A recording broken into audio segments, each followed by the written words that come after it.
find out he killed the 3 Girl Scouts, right? And so I got down there and I sent these messages out, like mental messages, hoping that he would pick them up if he was a mind reader, about how smart he is, and I bet he's handsome, and I bet he's educated, and stuff like that, you know. And he was picking up on it. It took him a while before he got curious enough to actually want to meet me, see. So I thought, well, I've got to try to meet him somehow. Maybe he's reading my mind and he'll pick this up. So they had some kind of little dating service in the newspaper. I forget what the name of it is. Whatever it was, I sent this off, and I got this little card with, I guess, maybe 5 or 8 names or whatever was on it, and his name was on it, and my name was on the list that he got of what kind of person you want to meet and all that, you know. So he done a good job on us finding each other. It's incredible, though, that, wow, right off the bat, we happened to meet. So he kept writing, and I thought, wow, this guy's real determined. I need to meet him. And he was 3/4 Cherokee Indian. He'd done police work. He was a Vietnam veteran. He was a military police in Germany. He didn't see active duty, though. And then he did see active duty in Desert Storm. I believe he was in the Air Force by then. So he was in the reserves. He actually was in the reserves about the time I met him. And it took a while to catch him, but I met him shortly before the Oklahoma bombing, and I believe that was in April of '95. And I had just met him for then, see. And he'd done police work, military stuff. Was in the reserves at Air Force Base in Fort Smith, Arkansas. The 188th, I believe that was called there. And is this a secret general? No, okay. No, no, Secret General's a good guy. Okay. But this was a secret serial killer, though. That's right, yeah, because the Secret General, you found him, and he began helping you, and then he did go into real military work. I remember that now. Yeah. Okay, so this is a serial killer that you met. Right. Well, once I found him, federal agents were saying, you got your serial killer, you got him, saying stuff like that. And I don't even know at the moment if they came right out and said, yes, he killed the 3 Girl Scouts. I don't know if they told me that. I have to assume that this is the right man, right? Because this is who I went there to look to start with. This is who I thought was a mind reader. This guy's a mind reader, people. I ain't even kidding you.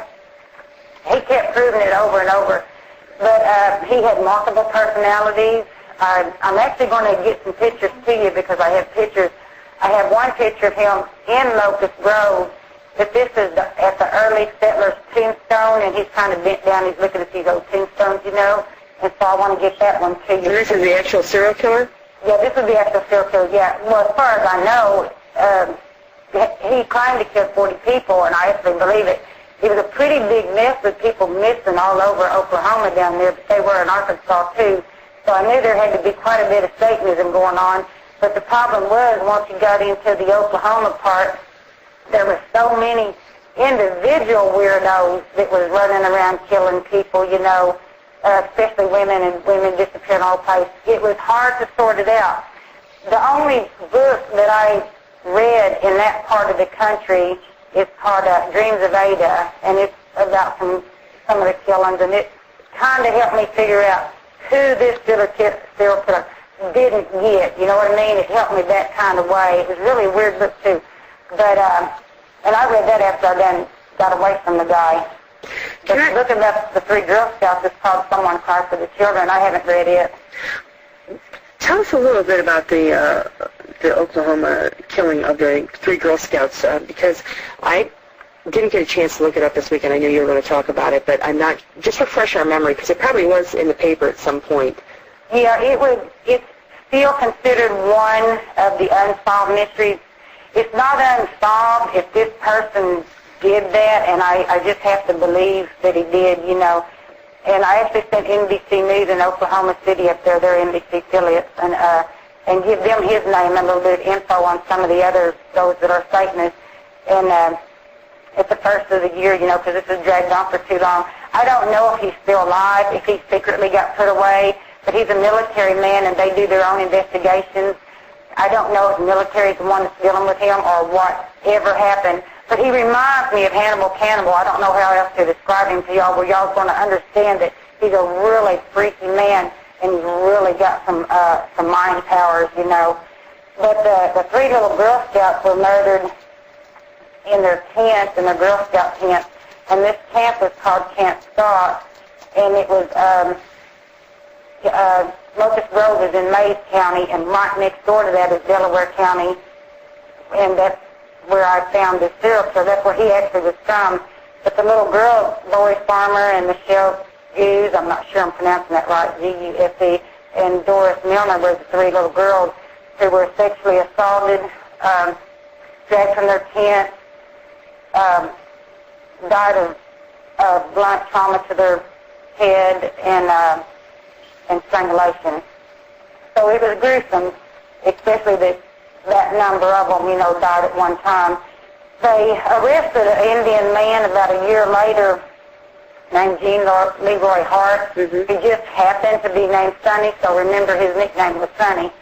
And they never did get no evidence on him. I kept thinking, wow, this don't seem right, you know, this don't seem like the right guy. And I was trying to pick up a little bit of psychic info on it, you know, but they end up not getting him on that, but he had been in trouble for rape before. You know, he wasn't no good guy or nothing. No, I just pulled up a little on his name, Gene Leroy Hart, and he was convicted prior to that of raping 2 pregnant women. Yeah, he was.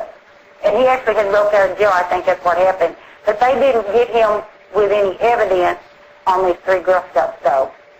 Yeah, Lori Lee Farmer, Doris Denise Milner, and Michelle Hughes, 8, 9, and 10, were raped, bludgeoned, and strangulated, this says. Right. And so they didn't get him for that, but he was arrested approximately a year later. It was like, maybe it was in the summer of 78, and they had died in June 13th, 77, but they couldn't get him on that. But he died in jail, like, not too long after they got him, so that was kind of, well, they tried to let it die down, but, you know, people wouldn't let something that haunted them die down like that. And it really is, it's a national heartbreak, not just because it was one, but it was three children at one time that way, and it was just, it's horrifying to people, you know, and it was a small community to start with. So, so I have pictures of him that I'm going to send to you. Sure, I'd like to see that. We'll put it on the edge. I'll send it to Andy. Yeah. Yeah, they said he died of a heart attack when he jogged inside the jail. I have in front of me. Yeah, he did, yeah. Well, I always thought that he didn't do it. That's what I went down there for, because I wanted to sneak around and just see if he's a mind reader, if I could get him. It was something that never been done before, you know.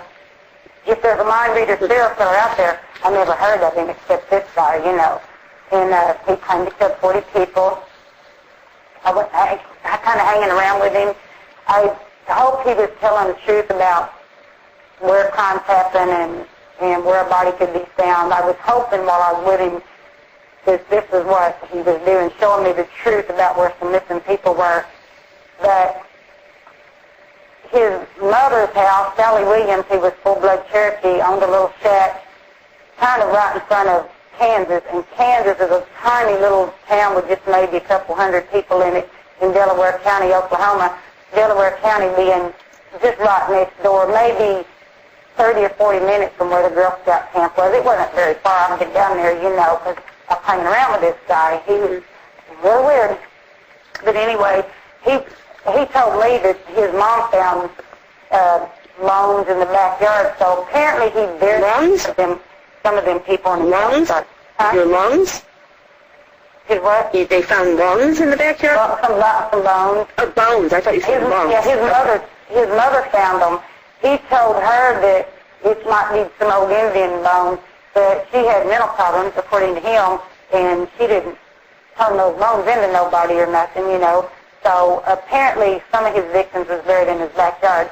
If the FBI went and got those already, I have no idea if they did or not, because I don't know what they ever did with him. But his name was Charles McDonald, and he's about 55 now, I guess, something like that, because he's just a couple years older than me.